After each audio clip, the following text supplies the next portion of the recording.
Solutions for lesson 6-1 examples start with number 11. We're asking for the derivative of an antiderivative. So we're going to be using the second fundamental theorem chain rule version, where we're going to take the function here and the function here, and plug them in, and make sure we take the derivative of the baby. So we have an x cubed up here, we have a -1 right down here, that's a constant. And so we're going to plug in the x cubed into t squared. That becomes t squared being x cubed squared. So it's x cubed squared, or x to the 6th, and then x cubed goes into 2t, which becomes 2t, or 2x cubed.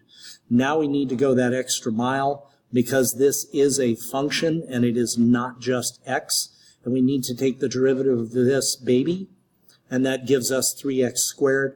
Then if we were to plug -1 into this and take its derivative, the derivative of any constant would be 0. So your answer is right here. For number 12, we have d dx of the integral from 3x to 2x, t squared plus 2t dt. Notice again that the top is the v and the bottom is the u that's shown in the equation right up here. So we want to plug in, just like it says up here, the function with the upper limit and then the derivative of that limit, and then the function of the lower limit with the derivative of that lower limit. So we're going to plug 3x in for t here and here. We get 9x squared plus 6x.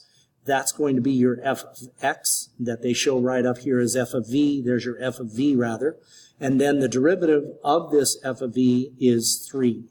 Derivative of 9x squared plus 6x ends up being just 3. Then we're going to take f of u, which is going to be plugging 2x into t here and here.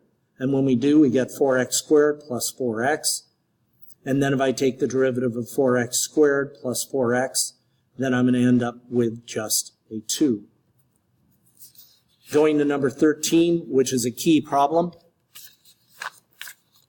Number 13, we're going to use this in a generic form. Instead of t, I'm going to put in g of x. Instead of t the second time through, I'll put in f of x. So it becomes 2 times g of x minus 3 right here, times the derivative of this whole thing. The derivative is just g prime of x. And then 2 times f of x minus 3, and then take the derivative of f of x, and I get f prime of x. Now that leads us back to this problem. You may have been wondering, why is it just 3? Why isn't it the derivative of the whole thing? Because it is the inside of the function, the baby that we're looking at. And in this case, the baby is 3x. We're taking the derivative of the upper limit. That gives me 3. And the derivative of the lower limit is what's going to get hooked on at the end here. That gives me the 2. Well, it's the exact same thing here. Instead of g of x, its derivative is going to be g prime. And instead of f of x, then I have f prime. Finally, number 14, from 0 to 3x squared. That meets the conditions that we had in the second fundamental theorem of calculus, a constant right here. But I'm not asking just right away for the derivative until I get to this part of the problem. Therefore, this implies that there's a d dx right here.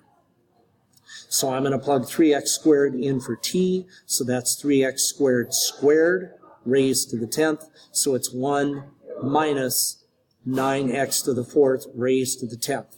Now take that upper limit and take its derivative and put it outside. When I plug 0 into here, then I end up with just a constant, and that is going to drop the derivative of a constant is 0, and so my answer is located right here. In case you're not sure how I got this value here, you can look down here. This is how I did it.